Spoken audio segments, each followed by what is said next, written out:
Hi everybody. Hello. So we're going to do our scenario for our postpartum hemorrhage simulation. Okay, I'll give you guys roles and stuff, but first I want to introduce Mallory and Leah. Hello. Hi. Thank you guys for being here. I don't know if you had a choice, but thank you. So my name's Mallory. I'm the perinatal outreach supervisor for Overland Park. So my job is to travel around with Victoria. I go all over Kansas and Missouri to hospitals, emergency departments, fire departments, whoever needs perinatal education, and we do classes, simulations, trainings, whatever is requested. So that's my job. My background is labor and delivery. So 12 years in labor and delivery, most of that at Overland Park in Kansas City. I did have a couple years at a small rural hospital down by Wichita. So very similar to kind of what you guys have here, and the resources and everything that you have is what I started with. That was my foundation. So a good foundation to have, especially once we get to the big city and have a lot more resources at our fingertips, right? So thinking about what we're doing and having this ability to go out to these community hospitals is really kind of taking me back to where I started. So, and this is Leah. I'm Leah. I've worked with Mallory for most of my career at Overland Park as a labor and delivery nurse, and then I was the unit educator for a little over a year, and then now I'm working for a new postpartum hemorrhage device that I'll go over with you guys a little bit, just kind of briefly let you know that it exists and what it does. But really, I want to be here today to support Mallory and education on postpartum hemorrhage and just tag along with her. So, Okay. So a couple things. We've got things around the room that you guys will be able to use during this simulation. As most of you have noticed, Victoria is blinking. We talked about her eyes and how she'll look at you if you get real close to her. She talks, she breathes, she has pulses, she has IV sites. So we are going to be able to do everything with her like we would with any other patient, okay? Except for she's not going to give birth today. She won't. Next time we will do That's that. my fault, but Okay.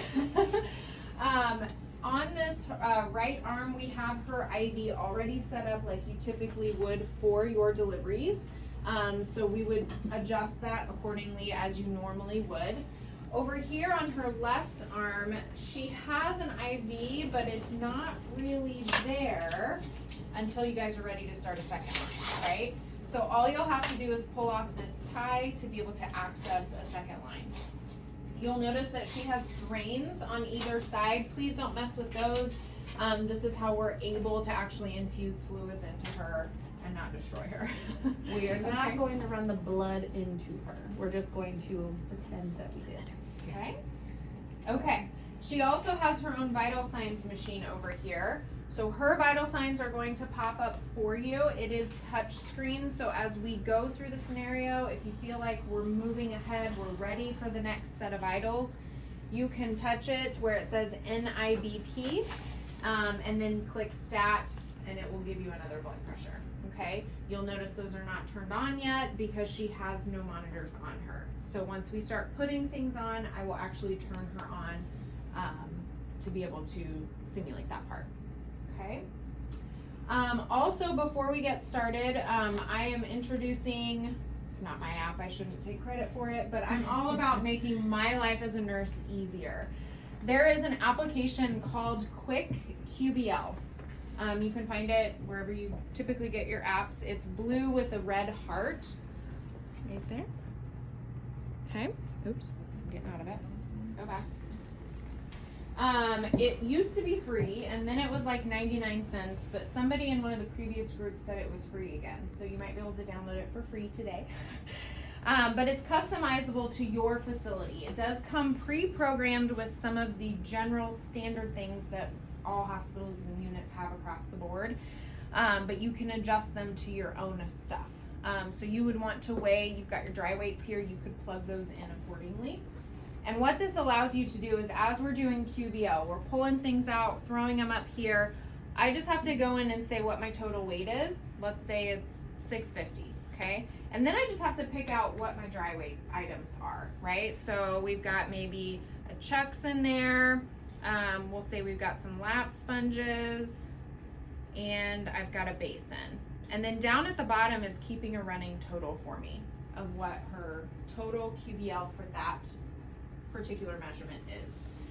It takes the math part out of it. I have to use a calculator anyways, so I'm pulling my phone out anyways for that. So this is just another way, another option out there for you.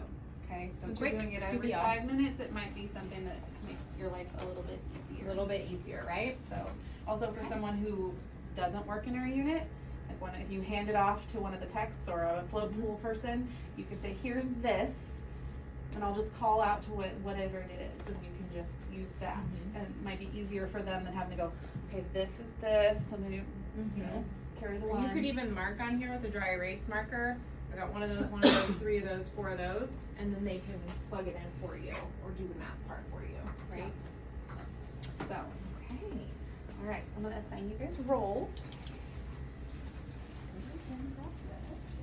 I know we did this last year, but in case you don't remember, in the hemorrhage cart binder, these roles are not just for our simulation. You can actually use these as a guide to running your postpartum hemorrhage. So nurse 1 would be your labor nurse. And then you can have, there's extra ones of these to keep yourself in check. So you're like, okay, we're in stage 1, do these things. There's 2. And then for our last one, it's a nurse 3, or it could be a tech, or it could be a house supervisor. These are things that you could give to anybody who walks through the door. Preferably, you're gonna call your rapid response, which we have been talking about more and more. We need to be better about it. Every root cause analysis that we have done in the past, every single time it comes back that, did you call your rapid response? Oops, no. So you can get a warm body in here, and these are appropriate tasks for them to do. We know that we often silo as labor and delivery. We kind of close ourselves off. A lot of people outside of our units don't like to come in. We don't like to go outside of our comfort zone, right? But like she said, a warm body, somebody with 2 hands, a nurse that's educated can put a Foley in, they can start an IV for you. So think about some of those tasks that anybody can do. And those are the things that we're gonna assign that person that comes in to help us, right? They don't necessarily have to rub a fundus, but we could certainly show them how, and they can do that for us too. Yeah, but they could relocate family members. They could help the nursery nurse move the baby to the nursery and get that portion out of the way, because hopefully our baby would be fine, because hopefully you wouldn't have 2 catastrophic things happen at once. But That never happens. Yeah. So hopefully all of that would go well. I will say right now, since I didn't have a test patient ready, I'm gonna just show you guys, does everybody know how to get to our OB hemorrhage order sets? You go to orders, you go to new sets, you type in OBH or OB hemorrhage, and it brings up all of those things. So it's got just the labs, it's got stage 1, stage 2, and stage 3, so it's all right there. We're not gonna put those in today because this is an actual patient. I think Dr. Kalberg would be mad if she came back and had to sign orders on a patient that didn't need hemorrhage stuff, because she's already delivered. So I'm just showing it to you now so that we don't have to worry about that piece. Any questions on how to look that up? Has anyone used it yet? I don't feel like I've used it yet. No. All right. Well, are we ready to go? Yep. All right, and this is hands in, hands on. Hands so everyone in. Gonna be In and on. doing the things. All right, who is RRN1? E. So I'm gonna give you a really crappy report, because you know that never happens, that you don't get like, but I'm busy. I have to make it to a soccer game, and I don't have time to give you full good report. Okay? So this is Sarah Smith. She's a don't patient. She's 32. Mark's her husband. He's over there. No allergies. She's G3P2, 81. She's moderate hemorrhage risk because she's BMI of 60, and she had a shoulder dystocia with her last one. She's being reduced for gestational diabetes. Vital signs have been fine. She's GBS negative. I did give her some Zofran at 4. I would stop you right there and say, oh, wait. I Character, Betsy. And I love that you're assertive and you're like, Ashley, no, slow down. But, and then her Pitocin's at 18, and it's been like that since 1. She was ruptured. She's clear fluid. She's Oh, she's still actually, pregnant. she is still pregnant. So Okay. for the rest of you, she is a 32-year-old G3P2 who is 39 weeks being induced for gestational diabetes. She had a shoulder dystocia with her past pregnancy. And then this is shift change, and she's pushing with the doctor while you're giving bedside report, because like I said, I have to go, and will not be deterred. So, and yeah, That's our dress box. that's right there. Everything's So she's got her induction pit hanging. So baby looks fine, but we've been pushing for about like 2.5 hours. So, and they're good with all the things, so we're good. You. What is this business actually? All right. The baby's coming. What? I can't. What'd you say? The baby's The coming. baby's coming. The baby is coming. Oh, okay, good. Great. Great. Here and get Dr. Doan here. Is Yeah. Dr. Doan already here? Yep. I'm gonna be Dr. Dawn. Oh, okay, you're gonna be Dr. Doan. Yeah, Okay. I'm gonna be Dr. Dawn on her bad day. Okay, with the next contraction, you just pull your legs back and push as hard as you can, okay? Okay. All right, we got our shoulder, we moved back and forth. We're gonna say that the baby was just Do great. we have a shoulder? I'm sure not. Yeah, we're not gonna actually do it. She doesn't have the pieces right now Right, to but do do the I- actual. I mean, I'm gonna lay Sure, back. yeah, you can and do back. pull your legs back. Yeah, and she's give me some suprapubic pressure. We're gonna let some RN turn back and this way and that way. But We're gonna call Dr. Mills if Dr. Doan can't get it. because we need But all I'm these. gonna I'm on get it. vacation. I'm in Florida. I'm gonna get it. I've actually done one. All right. All right. Yeah. Okay, so baby's out. Okay. Okay. Baby's out. I'm gonna go over here Baby's and out? connect my kid. Did you tell me right? We Do cut I can do it? Yeah. Really open it? Yep. Okay. So, and we're just gonna cut and clamp the cord and send baby off to baby land over there, and baby's gonna be just Here fine. we go, waiting for our slow pump. That's the worst part. Yeah. It feels like it's a real long I'm gonna time. hold on to the cord and just sit here and wait for my placenta to come out. Not gonna pull, because that would be wrong. Snap. So what are some signs that a placenta is about to come out? What are some things that you might see? Gush of blood. Gush of blood? So right now. Patient starts Bye. feeling uncomfortable again. Yeah, You'll she notice starts to that feel that something- pressure. The cord might lengthen a little bit, right? Pull. So we're thinking, yes, or maybe her placenta is about to come out because she's bleeding.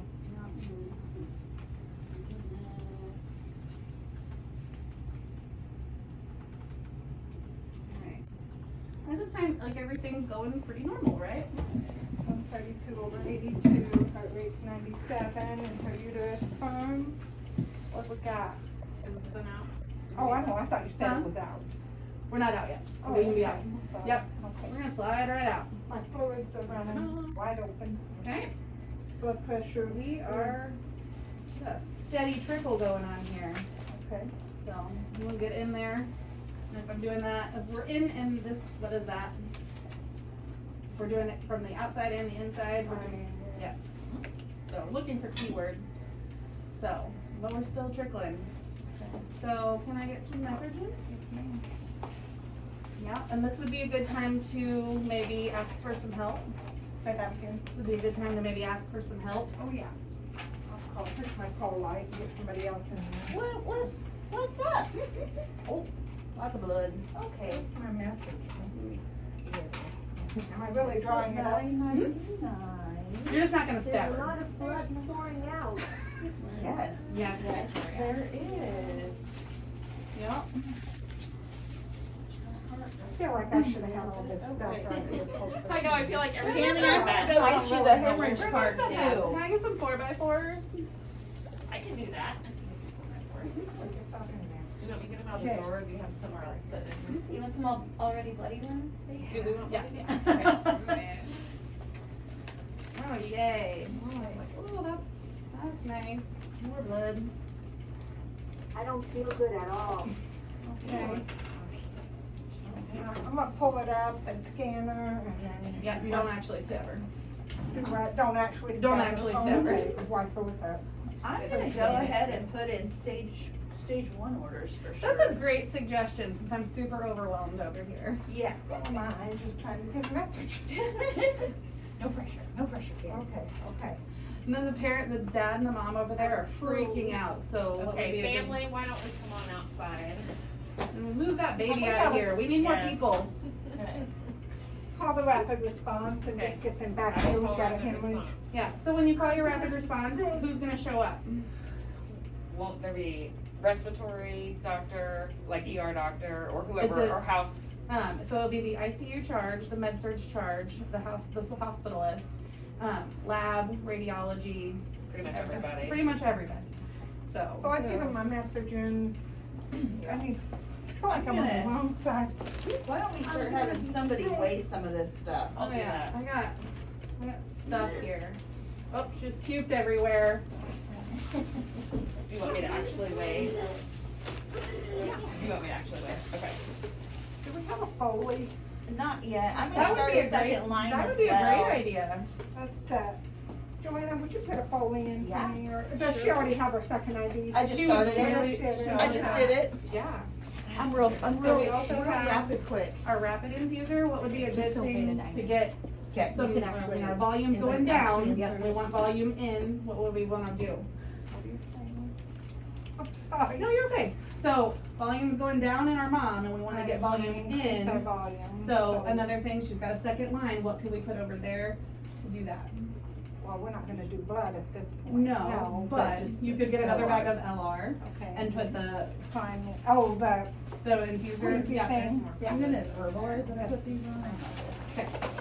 And she's really high, like, all the way like up here. It's a clitoral urethra. Oh, how about that? So, oh, we're just so foggy. Ashley's biking. You can, just be careful though. 'cause One it's already problem. sprayed. So you'd wanna, There's no Foley in this Foley. you know what I mean, Where's unless you the wanna shower. actual Foley at?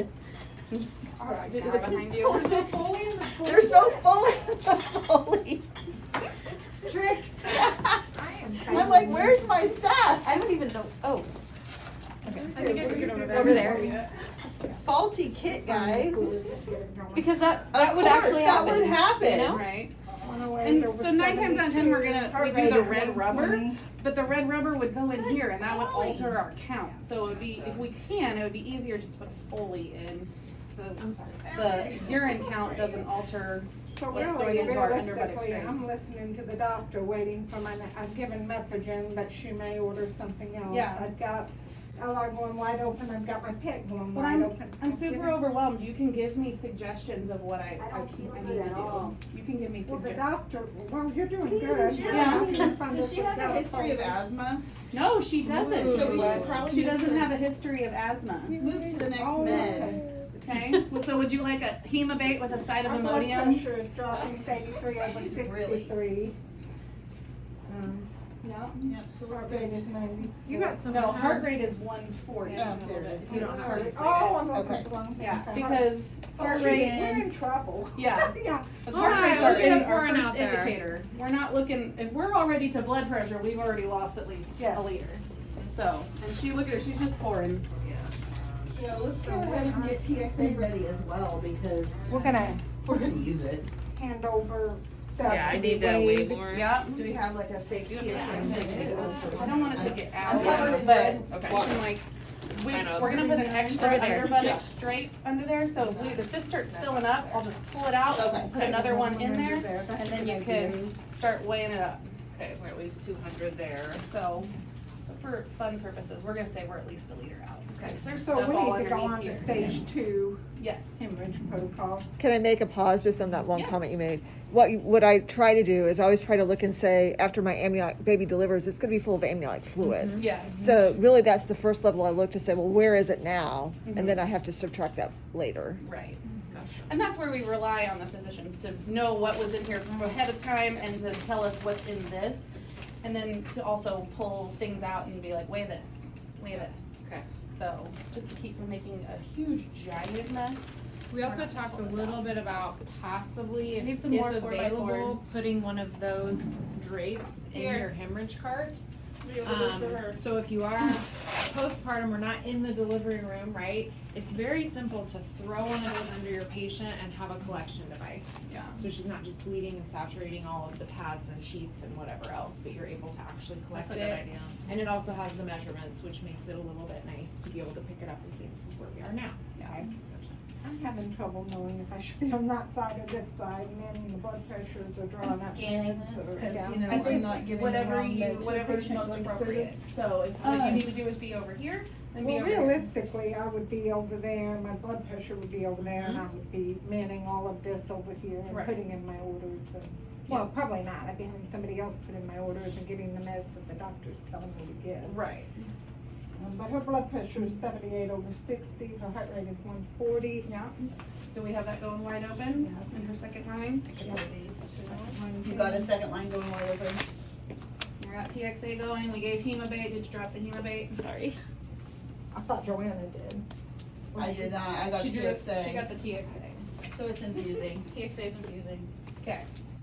But that line's wide open, cause that one's gonna have to stall, which I would use a different pump. Okay, here's another question for y'all. So, in light of the recent happenings with the needing to scan, and when we're in a postpartum emergency like this, Right. we can scan. You right? can, We and you should. I mean, Uh, that's the policy. yeah, it's just hard to do. It is at hard the to do. moment, you Yup. know, Yeah. when you're in a hurry. Right. But that is still okay to stop and scan and do.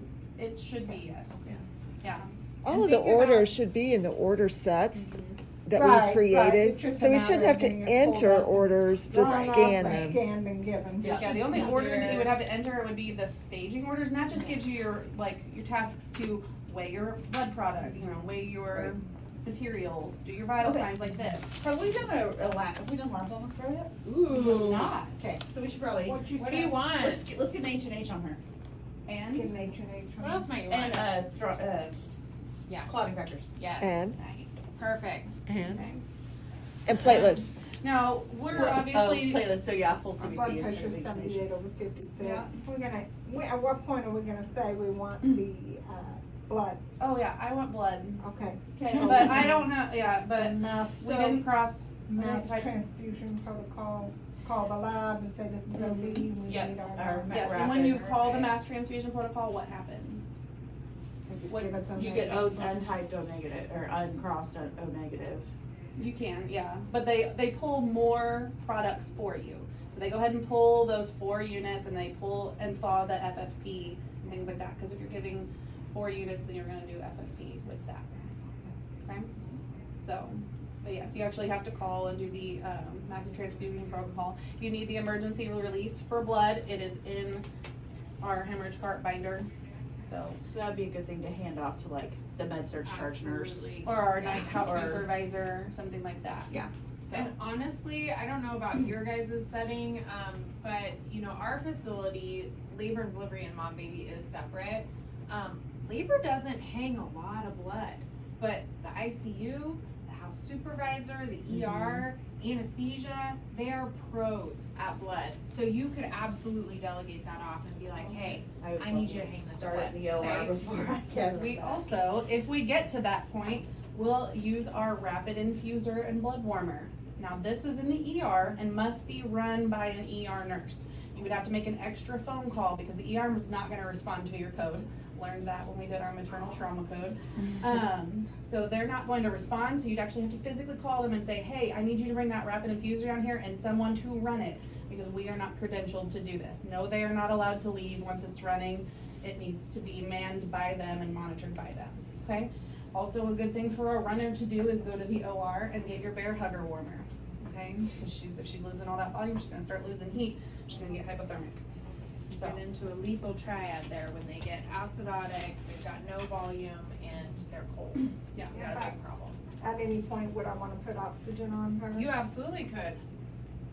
She's currently satting okay. Okay. But yeah, you watch her sats, and it could also be a comfort thing. She might feel better with a little bit on, so that's not a bad idea. I feel a lot of patients that it's their anxiety for some reason. Right. Oxygen is better. So You we're brought up focusing, labs. we focused Yeah. a lot on tone, because that's the main cause of our Okay. hemorrhage. But we also could have been trauma. Does she have a cervical lac or something like that? She's at 7, what did she start at? That's a great question. Here's her initial 10.4 and 38.2. So she's really probably like 6. Probably, yeah. Okay. So Dropping she's that. at 7.2 Definitely and need to give those- 27.4. Platelets are 106. She started at 182. So at this point, we could ask Lab to call for platelets because we don't keep them here. So Sure. they're gonna have to bring us some. They have to be driven or flown in. Good idea. So go ahead and have them start getting that stuff ready while we hang. And that's a great thing for one of the, like, either the senior ICU charge nurse to do or the house supervisors to do, because they can coordinate that, process. So, there was other. The other causes. thing, can I There's interrupt, also- just as a teaching Yes. point? Dr. Otterness can also be called. She's the director of the pathology. Take this down. Dr. Otterness can be called. She's the director of pathology and blood services. And so you should remind your physicians, you could always consult her. Because she'll help, when I've been in those situations, she'll say, okay, you need this many units of blood and this much FFP and this much cryoprecipitate and she'll have this much platelets. So she can help manage the volume if you get to a mass transfusion kind of situation. If you're calling a mass transfusion protocol, it's probably not a bad idea to call her. She's always available. Okay. Might be a good idea to add to maybe a list Oh, like a somewhere. note that we can Yeah. put on the list. Call Otterness here. Yeah. This stage. Call Yeah. here. And then our last one was thrombin. So, What's what? our last cause could be thrombin. So, Clotting issue, or clotting right? issues. So you got your DIC panel back. This has your D-dimer, PT, INR, PTT, and your fibrinogen. So we're okay on everything except our D-dimer. Okay, so here's the thing.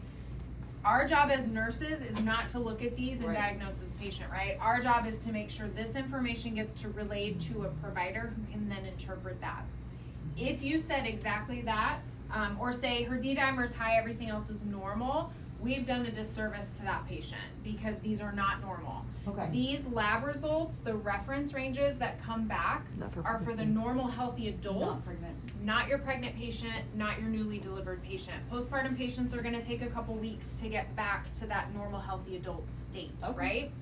So her D-dimer is high. Most of the time your obstetricians are not gonna care about that because they're always high. Right. But it's our job, it's flagged high, we need to let them know it is high, but they're probably gonna brush that off.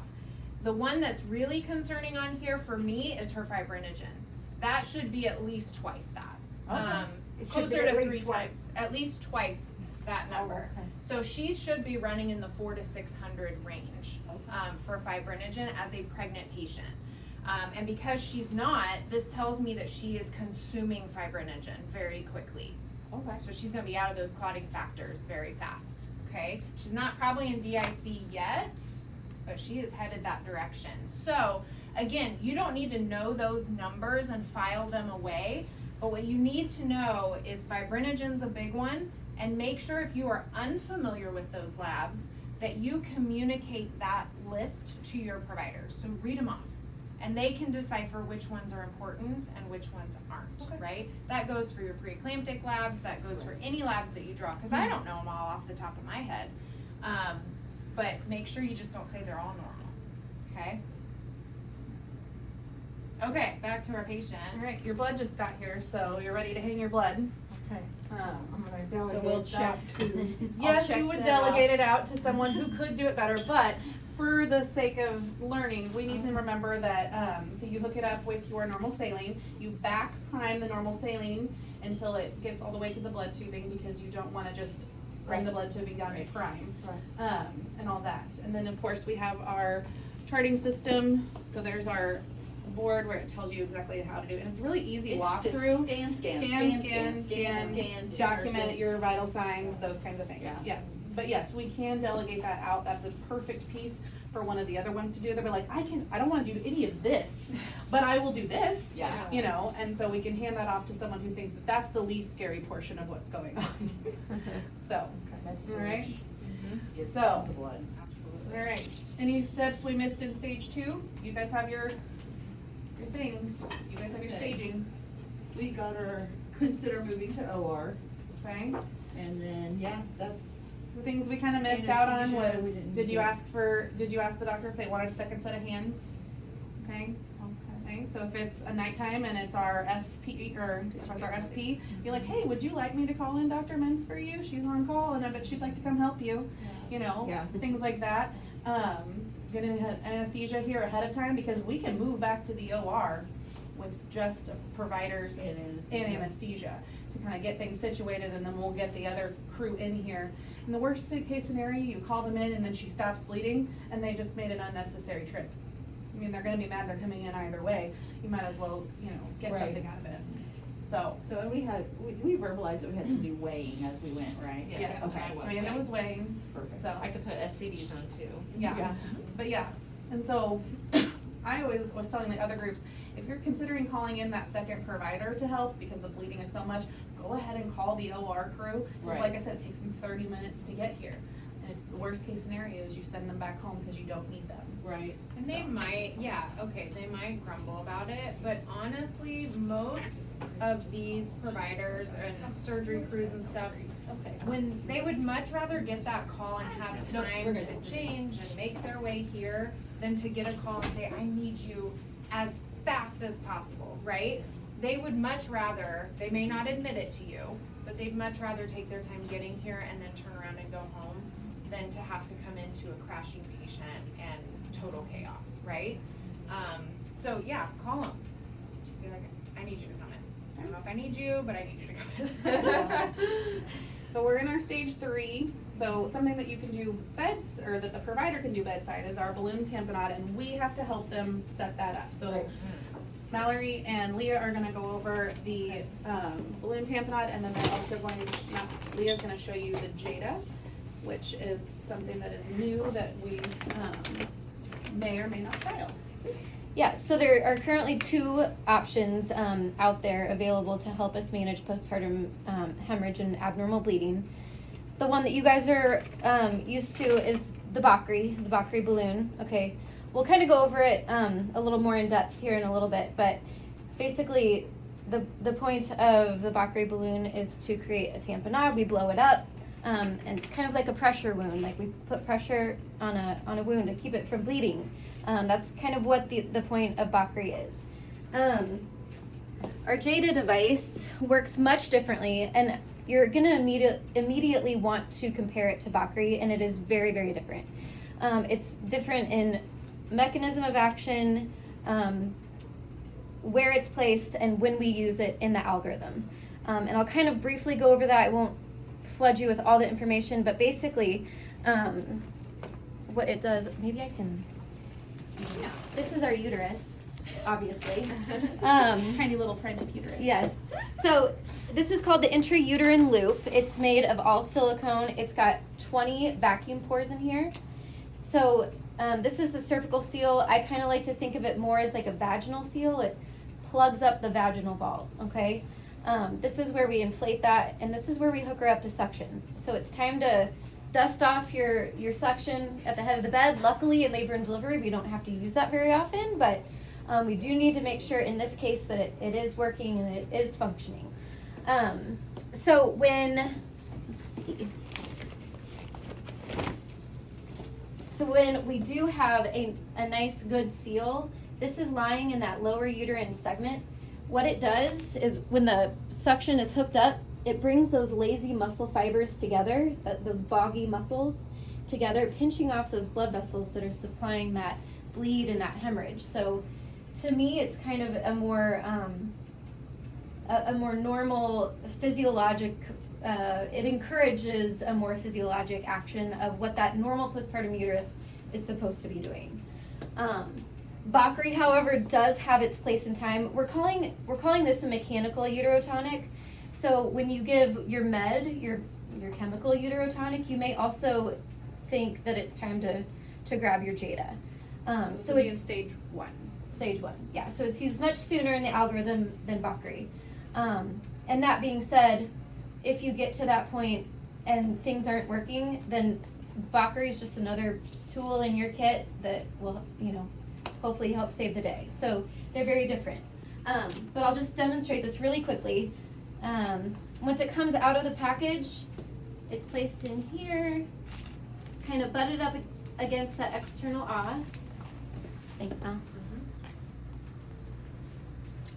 The provider will keep their fingers in, kind of keep that in place while we, the nurses or the tech, anybody can fill up this cervical balloon. We do say between 60 and 120 cc's of sterile fluid, but I'm gonna tell you guys right now, go straight for 120. Somebody who just had a baby is gonna need probably 120. This is 60, so don't waste your time with 60, just go for 120. So once you've got your cervical seal filled up, we're gonna hook up our vacuum. We want it to be set to 80 millimeters of mercury, which is easy for you guys to remember because it's the same section that we use for baby. And then another quick tip that I like to say is the most important numbers associated with Jada are 120 and 80. 120 over 80 is a normal blood pressure, so if you can remember that, remember Jada. Okay, so we've got it at 80 millimeters mercury. All we're gonna do here is hook it up, and you'll watch our lovely uterus. Maybe takes a minute. Give me some more, yeah, some more fluid. Is it working? Yeah. Kind it's- of. It's gone. I can see it like kind of going. I know, yeah. In the clinical trial, uterine collapse was noted on average of a minute, and then bleeding was controlled within about 3 minutes on average. So when it is truly an at-knee issue, Jada works really quickly. Maybe suction just isn't very good today. Anyway, usually it kind of sucks down a little bit more, but okay. I kind of used to think that as soon as you hook up the vacuum, we're just going to see our canister start filling with blood, which is a nice thing that we can quantitatively visualize how much Right. bleeding she's having. But in the study, only 110 cc's on average was evacuated from when vacuum was hooked up to when we defined bleeding was controlled. This tubing holds 100, so a lot of times it may not even hit the canister. Just know that. Just know that. I think a lot of people think that if it stops here, they think it's clotted. As long as she's nice and firm, she doesn't have any bleeding around that cervical seal, and it stops here, Jada's worked, and it's worked really quickly. However, if your canister's just filling up with blood, it's been like 10 minutes and we're at 500, we need to think of something else, another T. Is there a tame product? Something like that. Minimum, we want to keep mom hooked up to Jada for an hour, just 1 hour minimum. Average, it's about 2 to 3 hours, so a lot less than Bakri. We want to get mom on the road to recovery, hooked up to less stuff. The maximum is 24 hours, but we've never heard of anybody being hooked up for that long. So when the provider does say that they want to discontinue Jada, what we're gonna do is, all we have to do is take her off the vacuum. Thank you. We'll take down the cervical seal, but we're gonna wanna keep Jada in for 30 minutes. It's like our little observation window, a period where we can see if mom can behave herself on her own. Can her uterus, will her uterus stay firm? And what kind of postpartum bleeding do we have now that that cervical seal is down? Is it normal? Because we're gonna have normal bleeding, but is it more than we want? If we see anything more than we want and she starts to get boggy again, all we have to do is re-inflate that cervical seal, hook her back up to suction, call our provider and be like, hey, she was still boggy, I had to hook her back up. Okay? Any questions? Easy enough? Okay. So yeah, hopefully if you guys decide to take on Jada, I will be the one to come back and refresh your memories. Does that always need to be placed by a provider? Our instructions say any healthcare provider can place and remove. We will leave that up to facility, but I haven't met any facility yet that has allowed nurses. I think it's too new Okay. of a. Like nothing. Because Like, the nurse, can the nurse remove it? sounds above my pay grade. Again, Or according to provider. us, yes, but that'll be a facility specific decision. What is the advantage of this over the other? Just that when you can place it sooner? So Okay. yes, I think when we get to Bakri, we've already given our meds. We've already, we're probably at a blood count where she's gonna need a transfusion. If we can prevent a transfusion with this, then Jada's paid for itself and it's done its job. Also, the Um, decrease of infection, because it's not in as long. It's what? Not in as long. Yeah. So we're really trying to prevent that hemorrhage. We see it used a lot between the 500 and 1,000 cc blood loss mark. So, yes, good questions. I'm thinking, as I investigate it, sometimes you give your uterotonics, you'll get a fundal firmness, but the lower uterine segment is still very boggy. I mean, you've given everything. And, you know, that's where I think about using balloon, but that's an pressure.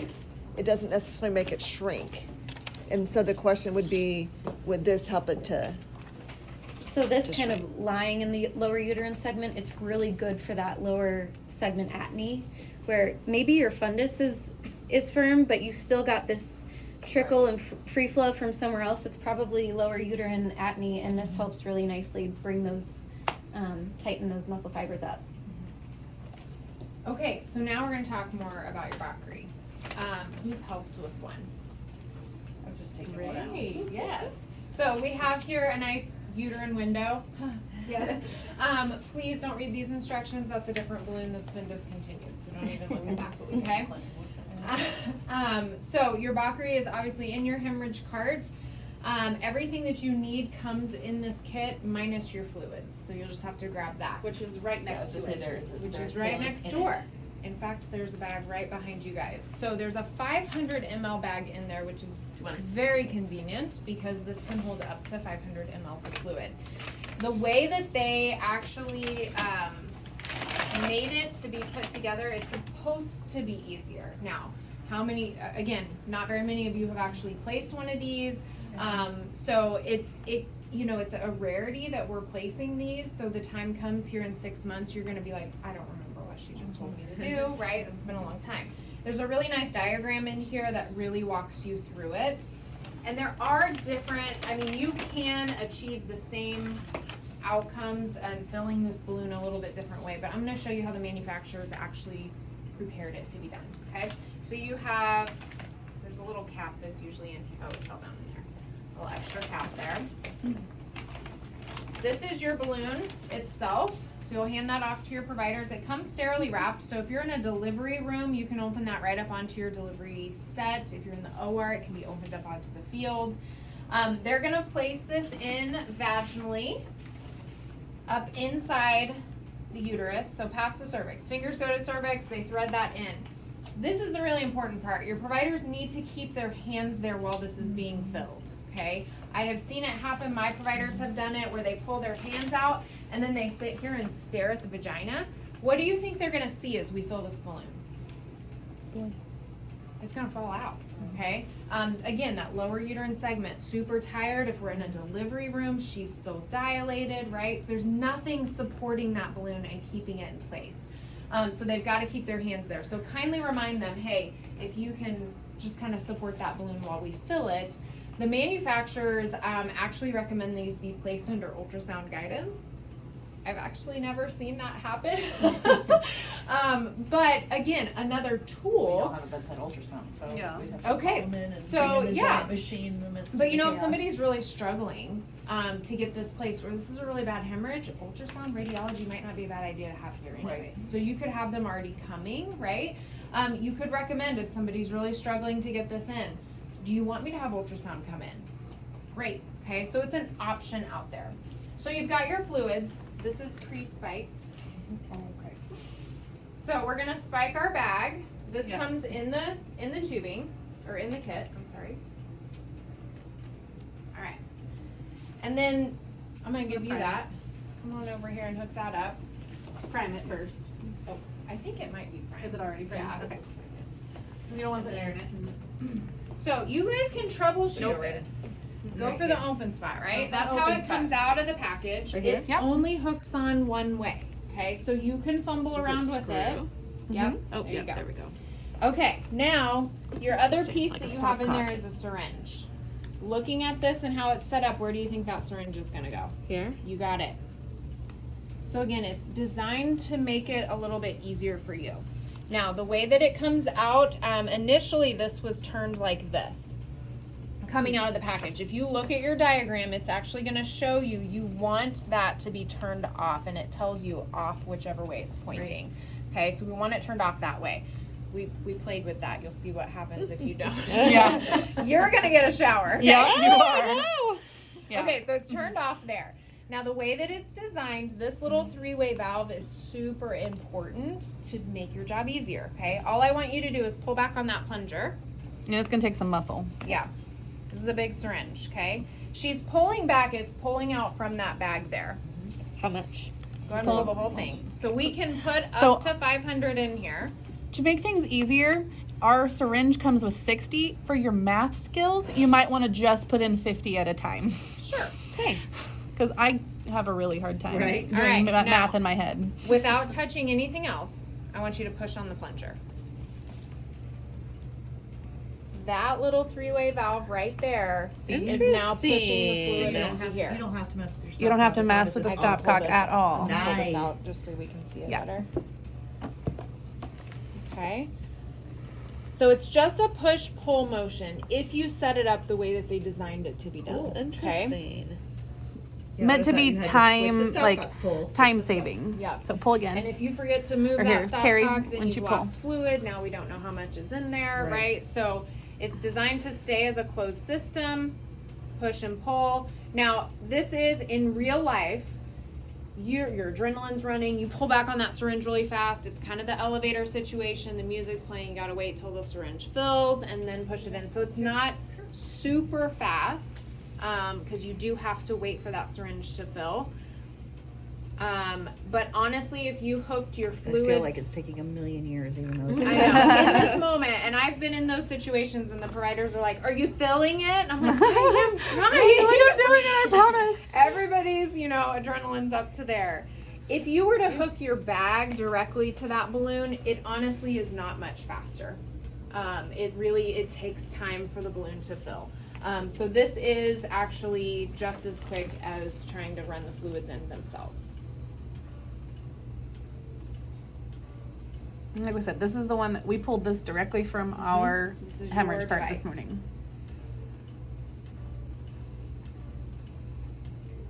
Okay, so your providers don't have to put a full 500 in there. Let's say this was a little 24-weeker that spit out a baby and she's hemorrhaging. Her uterus probably could hold 500. Honestly, that's not really that much. But they might say, you know what, I think that's good. Her bleeding's slowing down. We're good with that.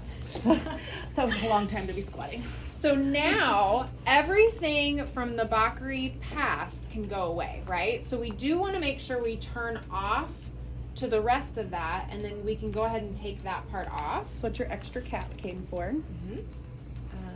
Unscrews right there. There you go. It should. There you go. Okay. So this is what we're left with. Okay. So by having this turned off, we're not going to lose any of that fluid that we just put in here. So how does this work? Well, you'll notice this side is kind of pushing up here. If we were to continue to fill, the other side's going to do the same thing. It actually creates like a funnel, okay? And all your blood's going to come down through that port at the top. It's going to come down through your tubing. If we're in this scenario here, your Bakri is up here, you could just put that right there in your bag and let it run, but it's just running, free flowing, coming out, right? So what do we want to do? You got it. A Foley bag, that's a great idea. Just take the catheter part off. You can just hook that right to the end, and now you have a measurable collection device to monitor your output, okay? This patient should also have a urinary Foley catheter if she doesn't already. She has no business getting out of bed at this point. She's lost a lot of blood. She's gonna probably pass out if you try and get her up, so you might as well just keep her there, okay? Okay, so let's say that you are monitoring your output. The first hour you come in, she's had 20 mLs out. You will still have some bleeding, Right. But it shouldn't be a lot. So 20 out, next hour you come in, she's had another 20, so we're up to 40 now. The next hour you come in, she's still at 40. The next several hours you come in, there's been no movement. It's still at 40. If the blood is not coming out here, where is it going? It's coming out around. just staying in there. It's probably staying and accumulating above this balloon. So anytime blood sits, right, it has an opportunity to clot and congeal. So you might get a clot that sits right here and occludes that, so it's not gonna drain out. Everything's gonna accumulate here. Look at your mom. What is she gonna feel like? She's gonna start getting uncomfortable as her abdomen gets more distended. Her vital signs are still trending, so watch that. And we are gonna do fundal assessments on her. It's not that fundal rub that we were doing very vigorously after delivery, but we're gonna check the level of the fundus. If her bleeding is accumulating, that fundus is gonna grow, okay? So you'll notice that. All right, so flushing this in order to get rid of any clots or anything that might be sitting up here, how do we do that? Has anybody done that? No? I'm not. Where do Okay. you think it would happen? How do you think you would do I it? would think you'd disconnect the bag and. You it's could. fine. You Or- absolutely could do that. So remember, this little guy is just filling your balloon. Right. So you don't want to use that. You could Oh, this disconnect little right side here. cap too. You could stick a syringe right there and flush up. It's going to take about 30 cc's to get up through this tubing, okay? Or you can use this little port right here. Keep in mind, the fluid will run the path of least resistance. So if there's a clot sitting up here, it's going to want to run down. So you have to, and you can see I've done this a lot, you have to occlude below that port there in order to force the fluid up. And it shouldn't be a super hard, I mean, you might have to give it a little bit of a power push, you know, a little bit to get it started. But it shouldn't take a lot of force to get it, and you certainly don't wanna like blow it off and up and perf a uterus or anything like that, so don't give it a lot of force. If it's not going, you might have somebody else try or call your provider and say, hey, I need you to take a look at this, okay? The other thing to keep in mind, if she's laying in bed, she's staying right here, you don't see a lot of bleeding coming out here in between her legs. You maybe or maybe not getting a lot of fluid here.